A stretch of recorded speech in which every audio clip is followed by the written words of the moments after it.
Keap CRM is a comprehensive tool designed to manage customer relationships, automate marketing, and streamline business operations. Here's a brief guide on how to use it. Setting up. Start by creating an account and setting up your company profile. Import your contacts from existing databases, spreadsheets, or other CRMs.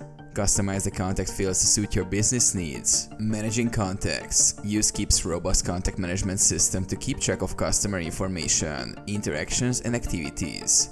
Segment your contacts using tags and lists for targeted communication.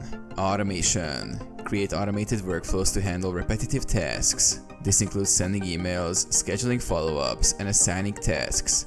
Use the campaign builder to design automation sequences visually. Sales pipeline. Set up your sales pipeline to manage leads and opportunities. Customize stages of the sales process, assign tasks to team members, and track progress with real-time analytics. Marketing campaigns. Design and send email marketing campaigns. Use templates to create professional-looking emails and leverage A to B testing to optimize performance. Track campaign metrics to gauge effectiveness. Appointments and payments. Schedule appointments using Keap's integrated calendar and manage invoices and payments directly within the platform. Sync with your calendar to avoid double booking and automate reminders. Reports and analytics. Generate reports to gain insights into your sales, marketing, and operational performance. Use these insights to make data-driven decisions.